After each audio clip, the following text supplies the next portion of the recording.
So, Jan, first of all, I'm very happy that I'm able to see you again. I thought I'll never see you again. It has been quite a while, right? It has been like 10 years, probably. 10 years, exactly. At least. At least 10 years. Yes. And then you disappeared. Where did you go? Well, I found you have to be very careful what you say to the universe, or because it listens to you. Okay, so you wanted to travel? I had a small little place about as big as a studio. Really? Yeah, on Richardson. Okay. And I said, I'd like a bigger place. And I had been remodeling a building in the East Bay. Okay. Oh, I remember you were constantly remodeling. Yeah. Or for a And friend or for yourself. Yes. So a couple had rented the middle apartment, 2-bedroom, large living room, large dining room. Right. You can fit the place that I was living in the city into that unit maybe 2 or 3 times. Oh. And they called and they said, this unit's available if you want it. Really? I went, well, what about a garage? Mm-hmm. Sure, we can give you a garage. So I went, You wow. took it. I took it, yeah. So I went to the East Bay. What city? You went to the East Bay? East Bay, to Berkeley. I see. And Berkeley, you can get some spacious space there. right, well, I got a lot of space there. Yeah. So, so I moved over. Yeah, you can bring your whole crew there. Well, not now because it's full. Okay. I didn't know what to do with it. It was so big. Yeah. There was so much space, and I was like, "Whoa!"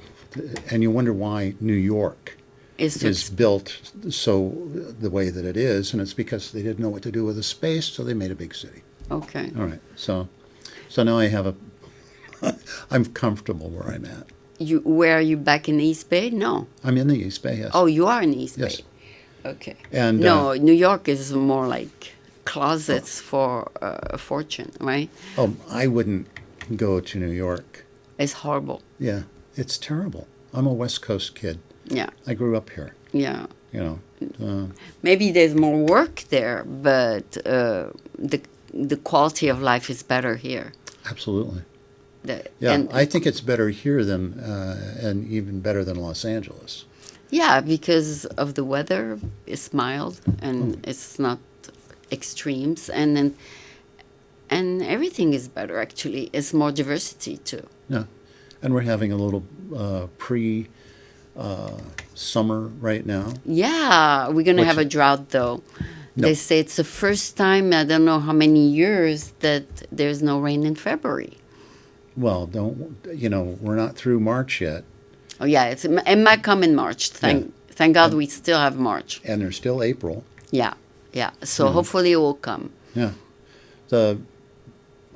What is it? April showers bring May flowers. Yeah. So that's maybe still in the works. Maybe we pray for that because or else we're gonna have a real drought. It could be. Yeah. They're predicting because we still have 8 more days in February, but we hope. Well, last year we had plenty. My brother got stuck here. Last year we did. Yeah. He couldn't get over the summit because it was closed. Oh. So he stayed. Yeah, last year was totally different. It was raining. Yeah. So, just take it one day at a time. Exactly. Next week is the RSA conference. I remember last year our RSA conference was cold and rainy, but I got over it too. So good to see you again. So I'm sure in 10 years you have done a lot of things. I wrote mostly. Okay. How many films do you have written? Probably 8 or 9. I'm right at the point where Lou Hunter and all the guys in L.A. say, you got to do about 8 or 9 scripts. Before we hire you? Well, before you actually know what you're doing. Oh, okay. And so at one point I said, well, at this point in my life, nobody's going to buy a script from me because I'm not a kid. Mm-hmm. So I went, well, why don't you just write a book? Okay. And you did? So I did. And I was doing a job up in Nevada, I had a place to stay, and I could look out at the Carson Range, and I have dinner, look out at the Carson Range, and go in and pound out 5 or 6 pages. So I finished the book, sent it to a friend of mine in Japan. What's the name of your book? It's called Flight Up River. Flight Up River, because you like to go in the wilderness? No, because it was, it just came to me. Oh, just like that. Right. I had gone on a shoot to Africa, and it was a game ranch, and I kind of liked the idea of being out of the country, and I didn't know, well, what are you going to do for a character? And, guns were involved in Africa. You could, you can go out, and it was a hunting ranch. I should say a game ranch. And so people would go out and hunt animals. And it was kind of like, oh boy, this really goes against my grain, because I'm not into that. And I'm more, I want to be a writer, but I don't want to be a hunter. I see. I want to go to Berkeley Bowl and hunt up the game that's already been processed. I remember you gave me a couple script a while ago, and you said we should produce those. Yes, probably. Yeah. Joe, Yagi, and Charlie. Yeah. Did you ever produce those? Not yet. No. So I thought of the ones that I had done, I did another one called Red Rum for a friend of mine. She's an actress in Los Angeles. And we never got around to it. But I finished it. And so I thought, well, because nobody's going to buy a script from me, I'll write, like I said, I'll write books. Okay. So Flight Up River was the first one. The next one I'm working on is, I hope Bill doesn't find out, but it's called Martel. It's about a OPD cop who's retired and moved back to a town in the foothills called Martel. Okay. So everything about it is Martel this, Martel that. Your stories are based on fiction, correct? Absolutely. You invent the characters, it's not real stories. No. Never happened. Never happened. No. The great thing about being a fiction writer, you can show up at your desk and just make stuff up. Oh. Isn't that fun? Yeah, but your characters are not even close to reality. Some of them are. Okay. Some of them are. Now, on Martel, I got the idea to write the book after I had taken a picture of my friend pointing to the Coroner's Bureau sign in Oakland. Yeah. So here he is pointing to the sign. You can't read it because it's orange at night. And I went back and shot it during the day so that I could plug it into the orange sign so that it looks like he's pointing to that sign. Oh. So that became the title of the book. And for months there was a line drawing on the wall of the events that would take place in the book for Martel. And I just couldn't figure it out. I went, well, it's about water. And I went, no, they've already done Chinatown, and that was all about water, so do it about something else. And DNA showed up. And I went, oh, okay. So DNA plays, so it's a little science fiction. You stir the pot, so to speak. And you mentioned like a minute ago that you produced also a full film. A feature film. A feature film in Seattle. In Seattle. Did you edit it? Did you finish it? Oh, it's finished. It's in the marketplace now. Okay. It's at Amazon. You can rent it for like $4. Yeah, what's the name? It's called Forbidden Power.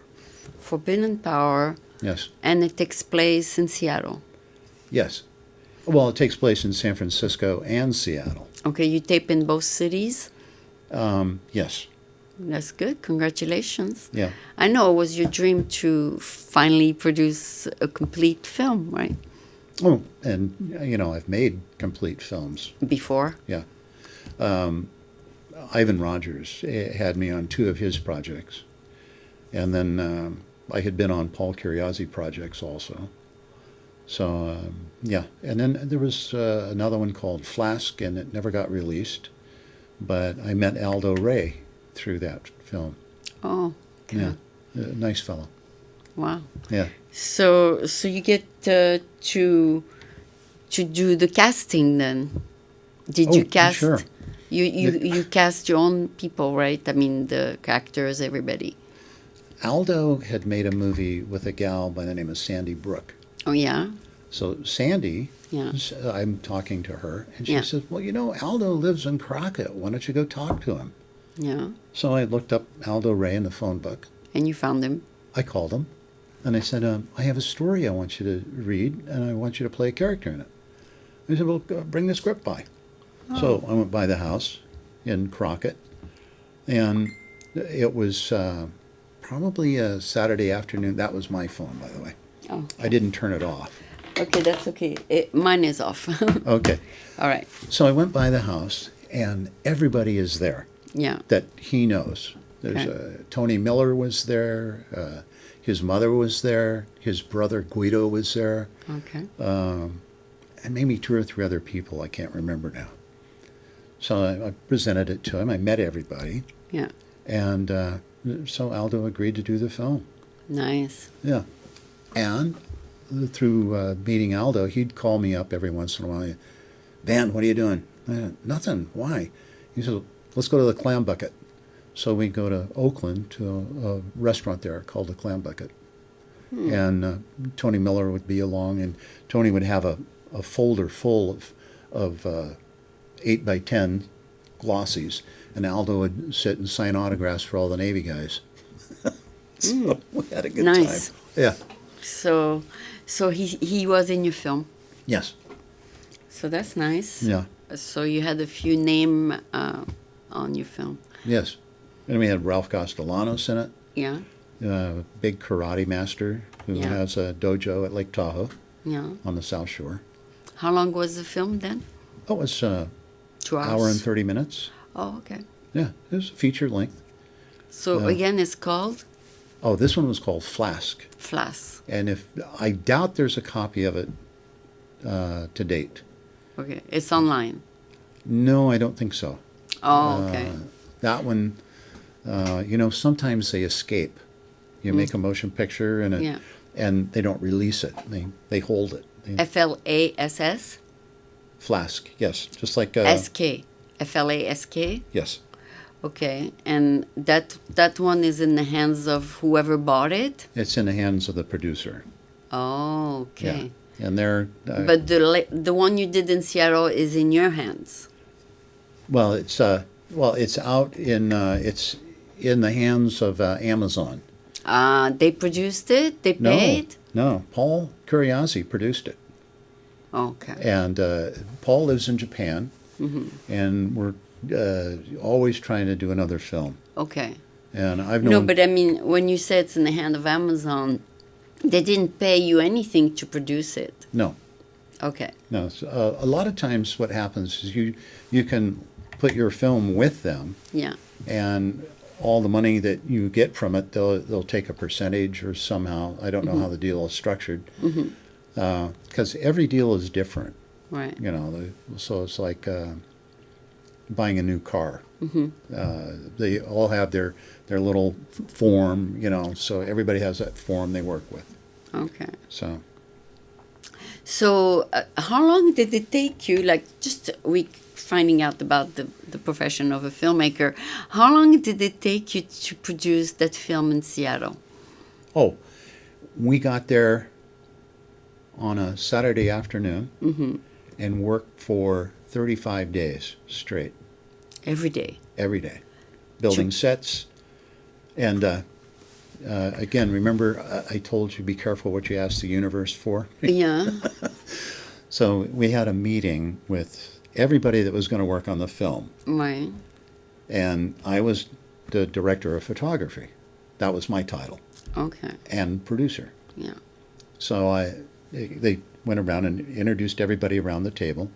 When it came to me, I said to everybody, I said, I'm also a producer on this film.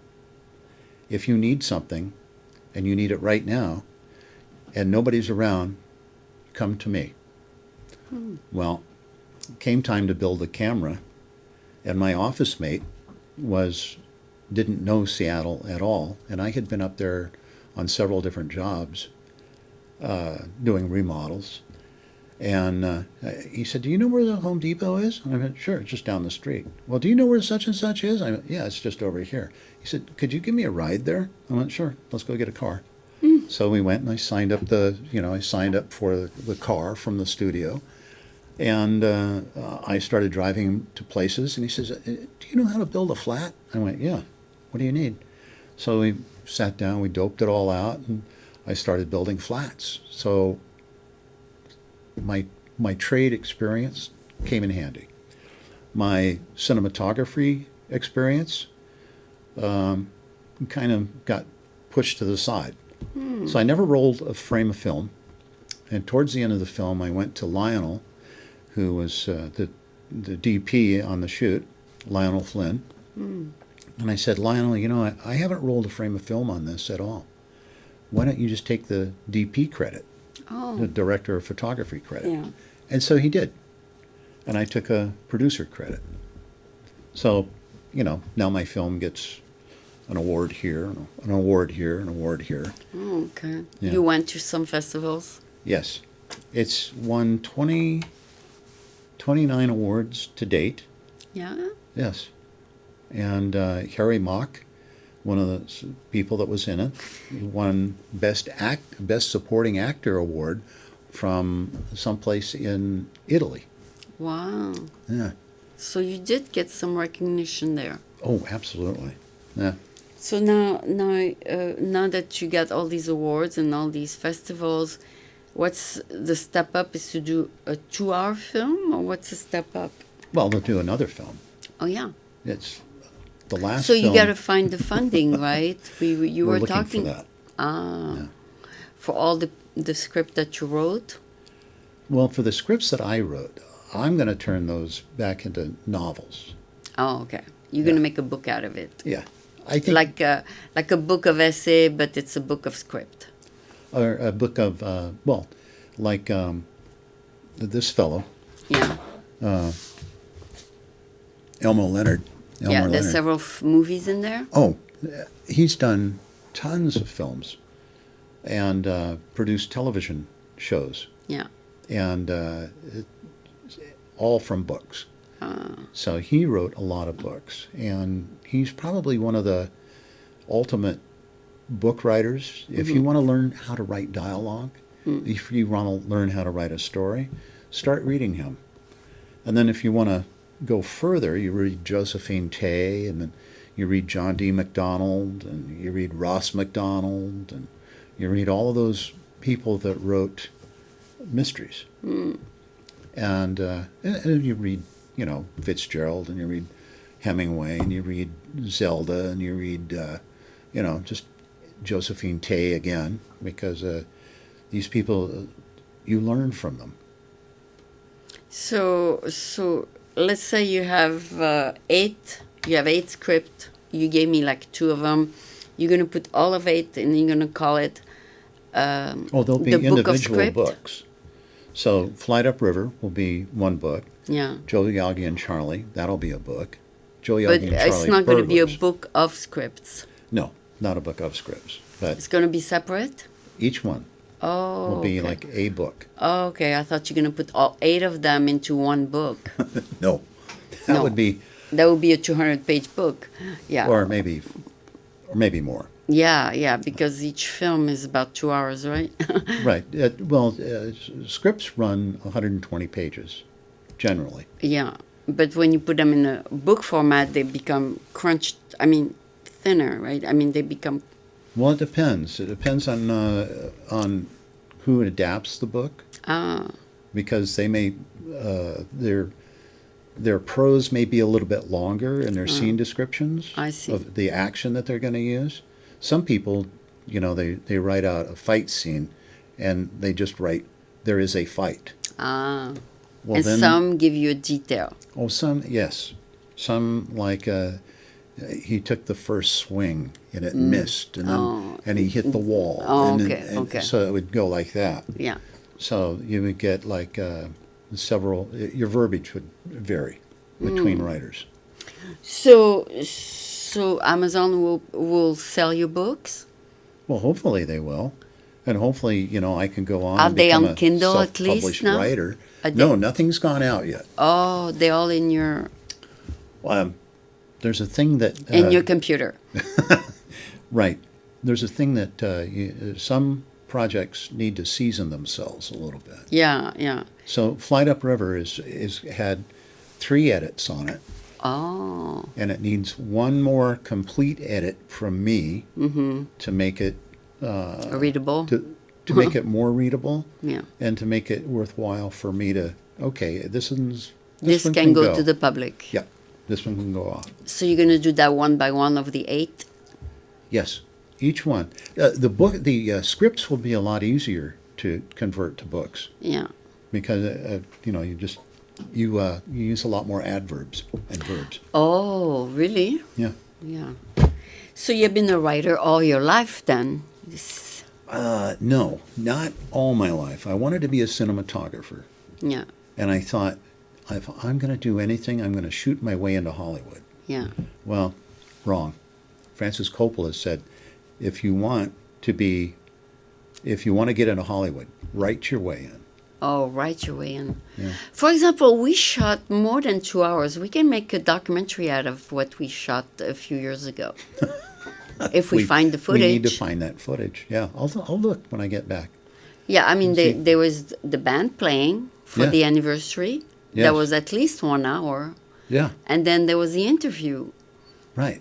And since he passed away, we can do a documentary. Yes, Because they don't play anymore, I assume. they do. I went. They to do check- anniversaries again? I don't know if they do anniversaries, but the band still gets together once in a while. I don't know where, because the place that we did that interview Yeah. is no more. Ah, so that's even more historical. Yes, That when things don't exist anymore, it become history, right? right. So Hopefully the we decor, took a, the decor was awesome. oh yeah, It Rooster's was Roadhouse. Yeah, so that's a documentary because it doesn't exist anymore. That'd be a lot of fun. Yeah. Go back and find I that. don't think you gave me a copy. I think you kept the original. Oh, but I thought it showed up on YouTube. It At one- did? Yes, somehow. Now, I don't know if I put that on there or if you put that on there. If but- you gave me a copy, maybe I did. But if Ah. you didn't give me a copy, I don't know. Well, I'll look. Yeah. Because Bob was wonderful. Anyway, if we did shoot it on mini DV, then let me see, because I kept my mini DV, but I didn't stream them yet. Oh, You got to Yeah. put them online, right? yes. I did put a few of my VHS online, but you got to be very careful when you put stuff online because there's copyrights and stuff like that. Yep.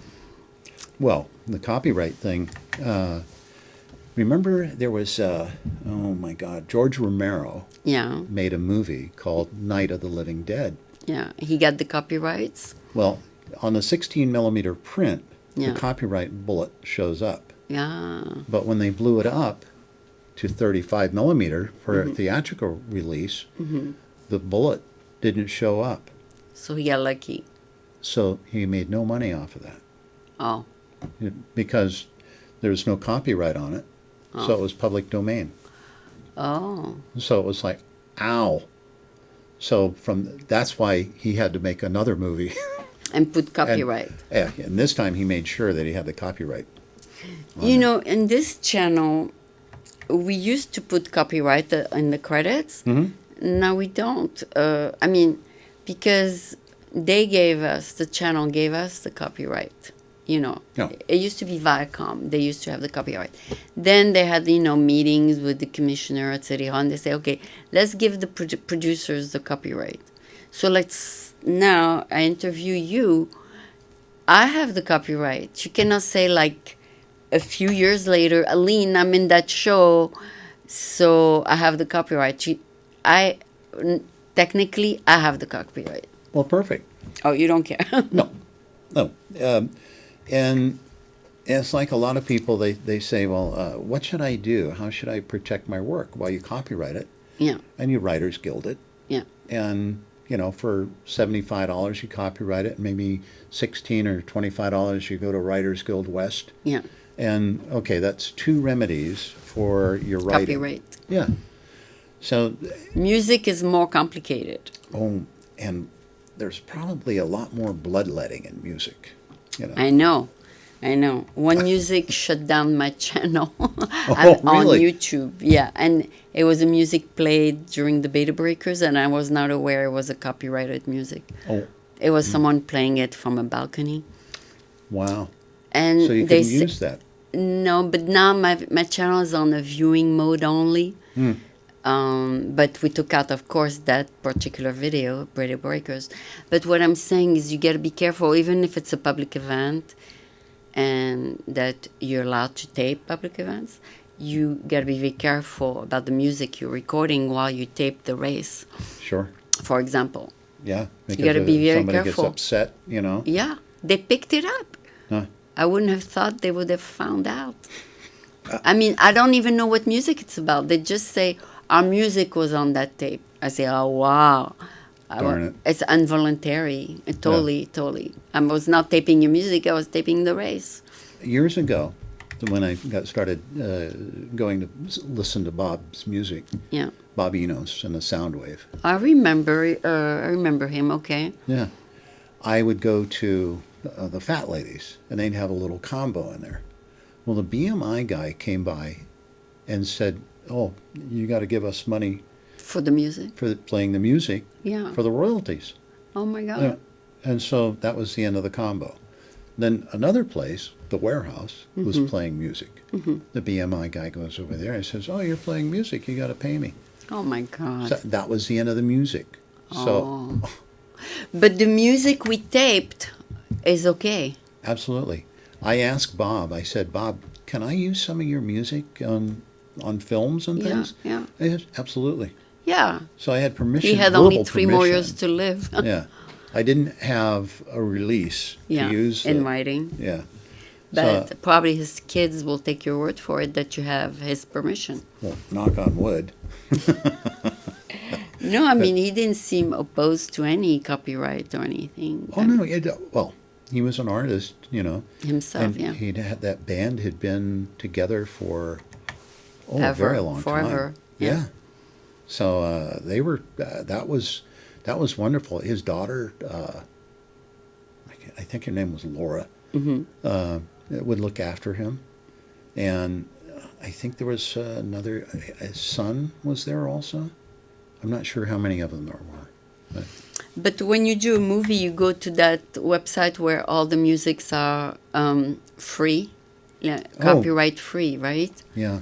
Because you got to be careful in movies too, to not use a copyrighted music. Well, if you want to use that kind of music, Yeah. the thing you need to do is find a musician or a composer that will compose a score for you, Okay. for your movie. Yeah, unless you find something that's really good.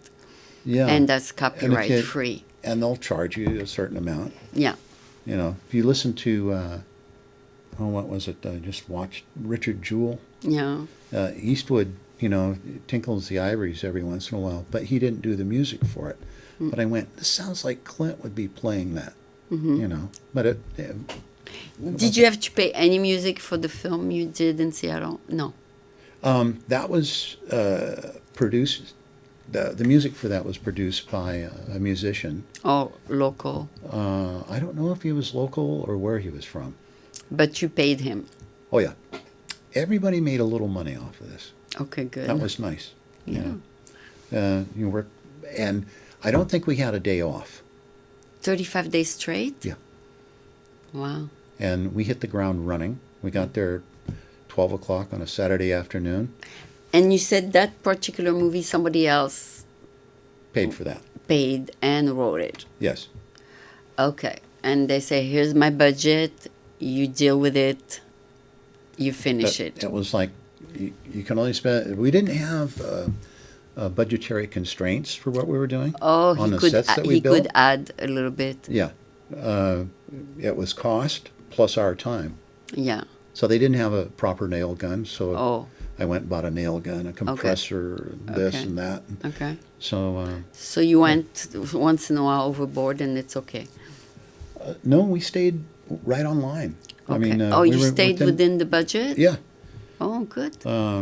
So for 158, I think was the amount for the script, for the budget, for everything that we did. Yeah. And then, and Conrad Danke, who runs Victory Studios, Yeah. has known Paul since Paul was in the Air Force with him. Mm-hmm. And that's how, and Conrad has a studio in Los Angeles, in, I think it's Van Nuys. Yeah. So, it's, Oh, yeah. There's a lot of studios there. yes, there's a few. Yeah. I worked with some studio there, but we were just raising money for their action film. But when you produce a film, you want the full budget in your hand. You're not out there getting pieces here, pieces there of the money. Well, some movies are not like that. There's a movie I did called Ninja Buster, Yeah. and it was also called Falcon Claw Yeah. and Shadow Warrior. So it had 3 different incarnations over, well, probably a 6-year period. Really? Yeah.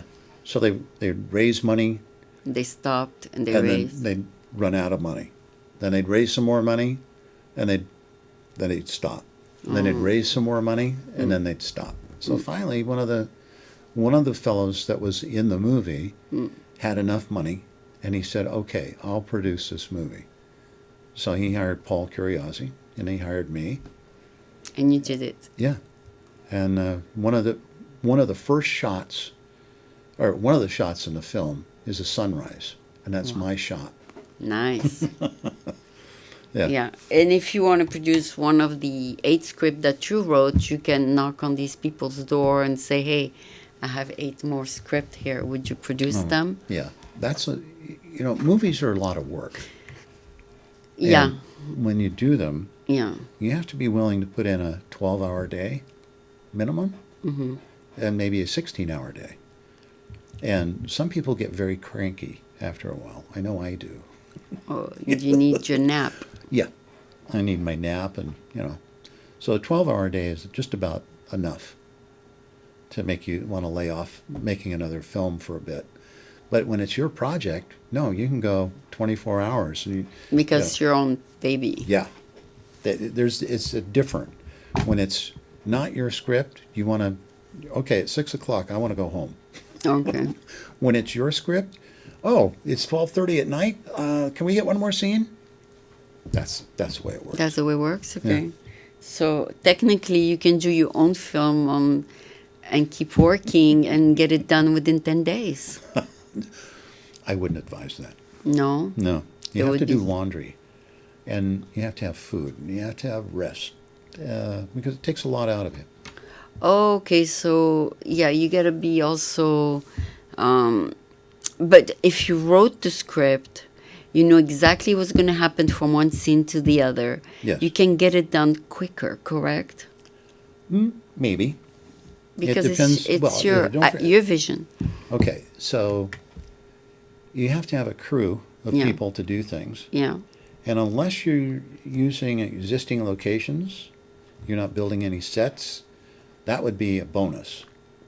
But you have to get permission to use some of the Sets. or locations. Yeah. So, Permits take time. Yeah. The nice thing about Seattle, the permit process was maybe 20 minutes. Really? Yeah. Now in San Francisco, it goes a little bit longer. But you can also do guerrilla filmmaking in San Francisco. Longer lens and a covered van or something like that, and you just open the door and make people walk across the street. And turn you the take a camera shot, on. and yeah, you take... you grab your shot and go. They'll never find out. Oh, sure they will. Oh, okay. If the movie's a hit. Of course they will. Oh wait, they didn't come in and pay. Oh, okay. They might make you pay. Yeah, I don't know if they do that, but It's like getting a ticket or something. Something like that. Yeah. Do you think there's people out there controlling some of the famous films? No. Maybe. The first film I was really aware of That got was caught. Bullet. You know, and they went all over the city. They were here for months. And they doing didn't Bullet. get permits. Oh, they got permits. Oh, yeah. Oh, okay. Oh, yeah. Mayor Liotta went to Southern California to try and get a film produced up here. Mm-hmm. And Bullet was the film that they did. Wow. Yeah. Did the city get a lot of money here? The city got a lot of recognition because of that. Oh, okay. You know, Yeah. the car chase in it. You know, look at that. That Yeah. was amazing. So they did pay for each of these scenes. Absolutely. Yeah. Very expensive movie. That I don't know. I didn't. Very famous movie. A very famous movie. Yeah. Okay. And well, you know, they would come up here and make movies all the time. Yeah. Yeah. There was a movie with Rudolph Valentino called The Sheik of Araby, or The Sheik, Mm-hmm. and it was shot out at Ocean Beach. Really? Yeah, that was all sand dunes at one time. So coming to the city was a big deal for people in Los Angeles because Los Angeles was pretty much just a ranchero at the turn of the century when the studios were being built down there. Okay. But coming to San Francisco, here San Francisco was established. It was the hub of the West. Mm. So they had a train that would go from Los Angeles to San Francisco, and it was called the Lark. Mm. So a lot of times people would turn to somebody and say, "What are you, on a lark?" And that's what they were referring to. So a lark meant a party. Yeah. So you have been in the movie producing industry since you were 18, since very young. Oh, I probably got in. I was in at 3 years old. I was a star in my father's movie, A Day in Your the father Life. was also a movie maker? Well, he was. I think he was a frustrated entertainer. Oh, He never. He shot a lot of home movies, and home movies then were either 8mm or 16. okay. And somebody told him to buy a 16mm camera. And he started shooting. Yeah. So I have footage on me as a child. Yeah. There was no sound at that time. There was sound, There were? yeah, but you'd have to add it on later on. I see. An optical print. I see. But we didn't have, no, my mother and father, whenever we do the home movie thing, would sit and narrate the movies. Oh, that's so-and-so. Oh, and that's so-and-so. And that's so-and-so. Mm. So, my take on the movies is it's kind of like running away to the circus at Christmas. Mm. Because it's kind of a 3-ring circus, putting a film together and having everything come off right. But the joy of it is, I used to be able to tell my grandmother and my aunt what to do at Christmas time. And both of them were two of the most difficult people in the world. Mm. But Auntie, it's time for you to go downstairs now. Grandma, it's time for you to go downstairs now. And my father would have these two come downstairs, and they would go to their prospective seat, and he would film all of this, and he'd call action, and he'd wear panel jopplers, the balloon pants, you know. And So you can also make a documentary out of that. well, I could write a story about that. Yeah, I mean, if you can find the footage, but you can. Oh, that would be funny. Yeah, but if you go maybe in some basement and it's there, you can make a documentary. Sure. I mean, a I have to historical. put all of that stuff onto a DVD Mm-hmm. and then computerize it Yeah. and then work off of the Stream it. computer.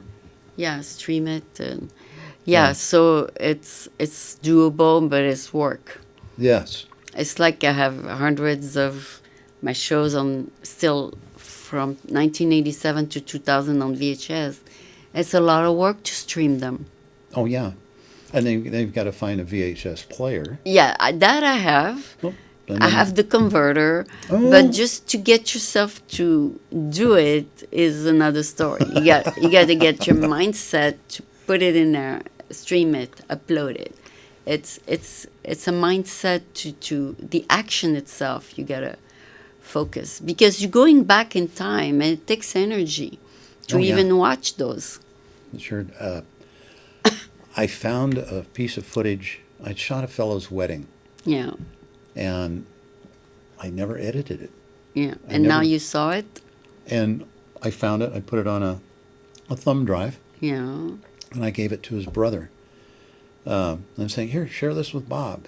Well, and then later on, Bob passed away. And they found it. Well, I don't know where that thumb drive is, Oh. but I have the original footage. Thank God. Yes. So you can make many documentaries if you have, histories. Yeah, I have to take all of this stuff with me. I put it on a big computer. Do you have like a basement full of footage? No. My brother has all the 16 millimeter tapes Yeah. and a few of the 16 millimeter movies that I made. Okay. And And he keeps those. yeah. You No. don't have a channel on YouTube or anything. No. No, God. The YouTube channel. They take you down in a minute. Yeah, I put up one little film that I did.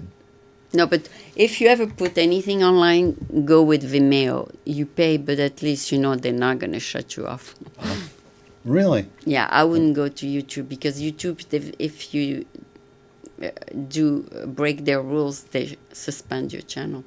Oh, wow. Mm. Well, hopefully... You sign their agreement that and they have control over what you put up there. Oh, So just go with the paid hosting to be on the safe side. the paid host. Yeah, like Vimeo or other. There are other ones. Oh, Yeah. all right. No, that's my advice of the day. But we should do another one together, and this time not discard it. And Well, make sure that it gets out, yeah, that too. you know. That So too. and a lot of times you do a project and it sits in a drawer, Oh. you know. So what the footage we did, nobody released it. No, I don't, not that I know of. It's somewhere. Yes. We could probably Google Bob Enos and find Yeah. that footage. Yeah. But the one we taped is somewhere in the basements, right? It's somewhere. And now you've got me thinking, well, is it on that shelf? I or wonder this if you shelf? gave him a copy, or if his daughter has a copy, or if the band has a copy. I don't think so. No, I don't either. I don't think so because I remember we asked for him to make a contribution and he said no or something like that, or you didn't even want to ask. Or Steve, I think we got lunch out of Steve, Yeah. the guy who owned Rooster's Roadhouse. Oh, right. But I think that was it, you know. But that was a lot of fun. you Yeah, know. yeah. No, I know Yeah. it was a good evening. It was fun. Yeah. Yeah. So, think- but the owner of the place did not want to. No, he didn't want to put in any money. Yeah. He was just barely squeaking by about Okay, that time. okay. And I used to go over as often as I could just to, go in. Support the Yeah. place. It's just to give him support. Right. So it was like, okay. Sometimes you have to, you Go with the flow. Yeah. Yeah. And support the people that, are good to you. Yeah. So they closed like how many years ago? It's got to be at least 5, Oh, they closed the whole place. maybe 6 years ago. They closed it. Yeah. Okay. Maybe he retired or something. No, he was enough of a go-getter. He probably had another place to go. Oh, okay, okay. And, yeah. So what's your next project, Jan? I mean, do you have another project? I do. Oh, you do? And we're waiting to find out about funding right now. For a film you wrote? No, I have, I'll be a producer again. Okay. And this time I'll have a little bigger hand in the photography, Okay. like doing the light, Okay. because the last one was mostly just Regular light. like you have in here, fluorescent. Ah. And that was their main source of light. And I went, I don't think, We can do better than that. yeah. I just watched an old film noir film called An Affair in Trinidad Yeah. with Rita Hayworth and Glenn Ford. A lot of lighting. Black and white, Yeah. light and dark, light and dark, light and dark, light and dark. Every scene.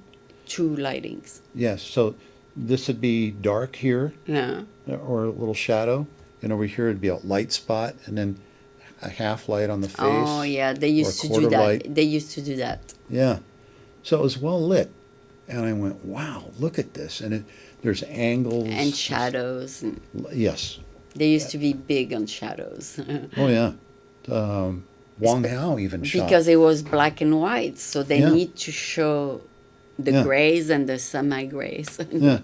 Well, the cabinet of Dr. Caligari was just a bucket of white and black paint, Oh, and mostly painted.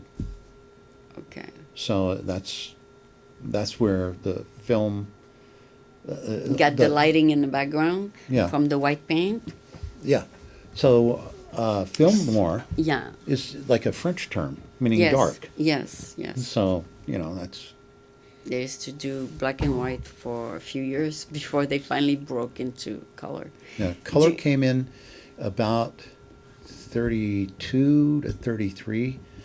There was a movie, it's called Becky Sharp. I see. It was a two-strip process Mm. that they used. And then Technicolor came in, and it was 4 pieces of film.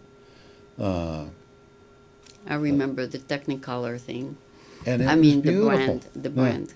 And there was one was a black and white piece of film. Okay. And then you had the 3 primary colors going through. Mm. So those cameras, that must have been just a pain in the neck. If imagine the film broke or something like that. So A lot of work. yeah, so a lot of But- those Tyrone Power movies, Yeah. with Rita Hayworth, beautifully shot, beautiful, just gorgeous color everywhere. They're trying to keep them, redo them so that they don't fade away. That's the dyes in the Add a little bit of dye. in the emulsion. And they duplicate it so that if the original film deteriorates, they have the newest. Right. So that's film preservation. Yeah. Still goes on. That's why I have to preserve my show, because the film is gonna deteriorate or it's not. Or it's going to get lost. and the sound also changes. Yes, we had a film we did called Ninja Buster, Yeah. and that was found. A 35 millimeter print was found somewhere in the desert. Really? Yeah, like Lancaster or something like that, in a vault. And the guy took it and made. A film. Yeah, well, he made a DVD out of it. Hmm. And that's the only reason we have a DVD of Ninja Buster. Nice. Yeah. So, but yeah, I mean, so many people throw away old stuff when some of them could be documentaries, really. the documentary, yeah. I mean, a lot of people, when they pass away and they sell the estate, Oh, they sell the whole thing for pennies, and most people throw away films, so they don't keep. I mean, they don't have space for them. Orson Welles bought a place, and I think he bought the place that I'll think of his name in a minute. Buster Keaton used to own, Oh, a full film? and it was full. All of Keaton's films were in the basement. Oh. So what did he do? I think Wells sold all of them to a fellow by the name of Raymond Rohauer. And he was able to And take he them? took those films and, preserved them.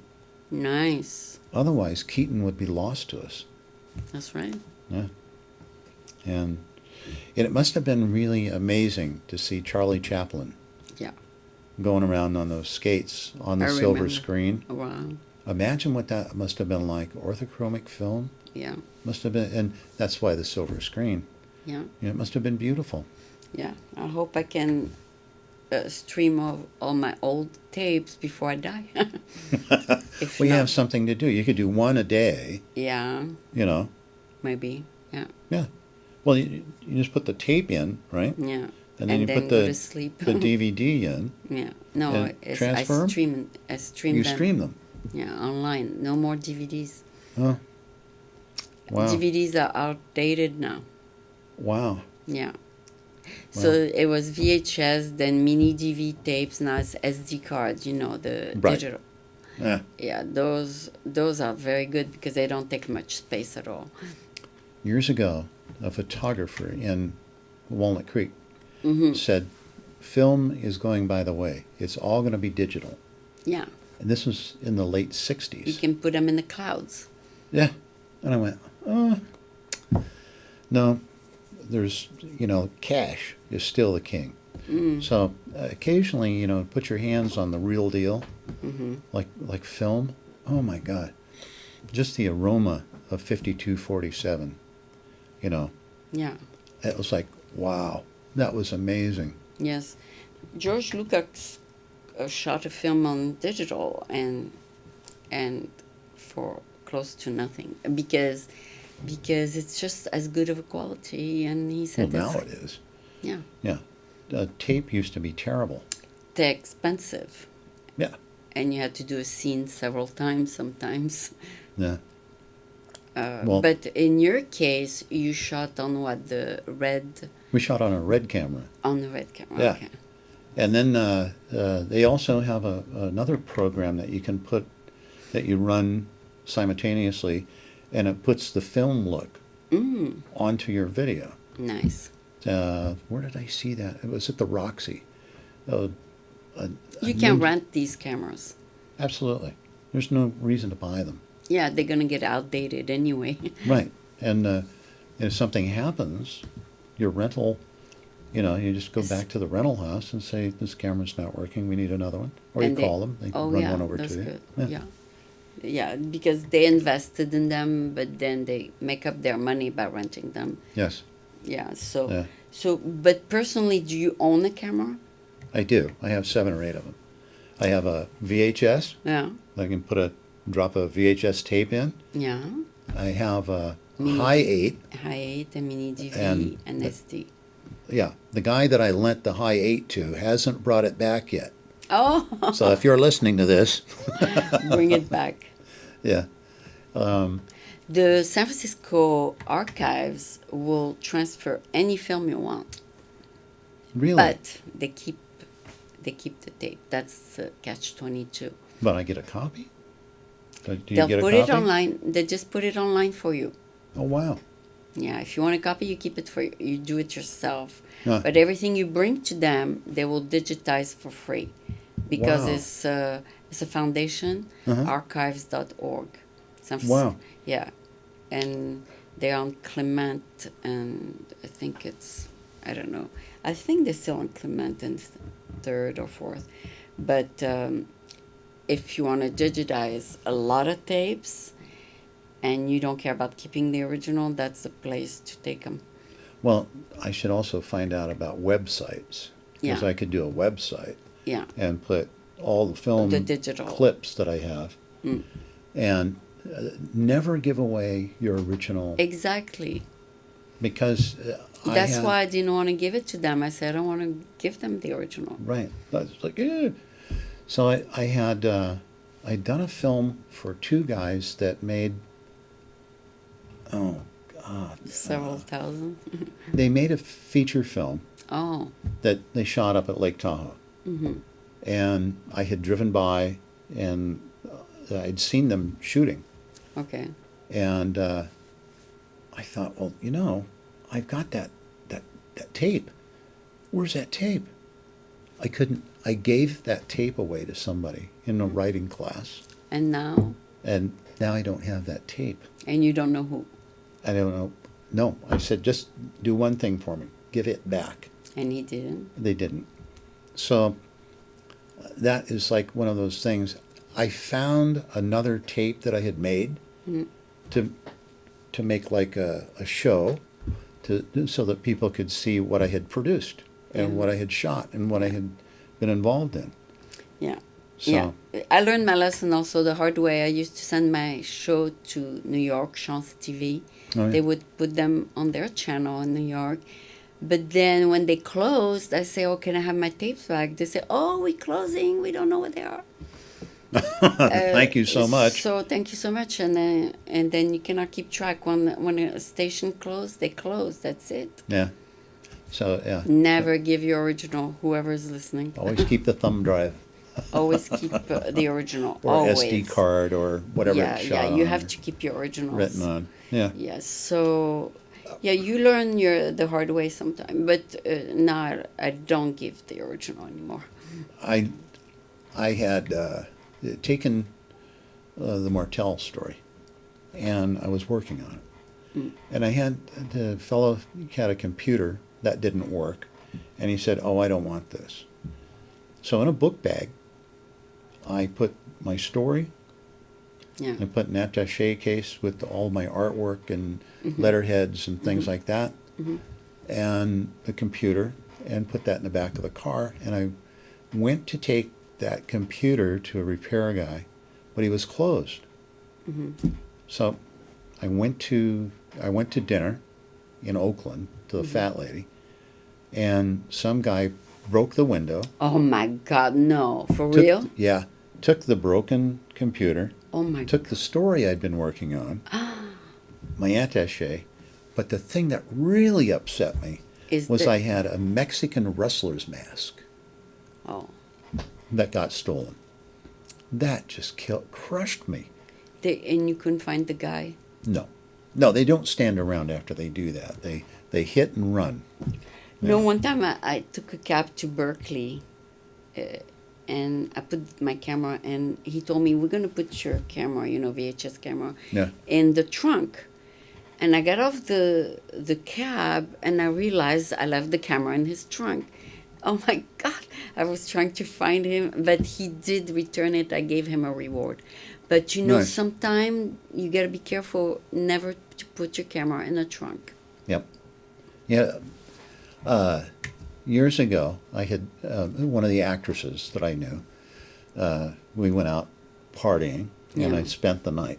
And I had left a saw in the back of my pickup, open pickup. Open pickup. And it had a 4x4 run across and a bunch of leaves, and the saw was sitting kind of with a few leaves on it, ignored. Yeah. I came out in the morning, and I had parked on 17th Street, in between Mission and Valencia, and it was still there. Really? I was so amazed. My goodness. I went, the city where everything disappears. They didn't think of looking in your apparently trunk. that they didn't look in the back. Nobody. Oh, maybe the car didn't look so new, or Yeah, but it was right on the street. yeah. So it just depends. Now, Sometimes they take a look at the car. They say, "Would that guy own anything of value?"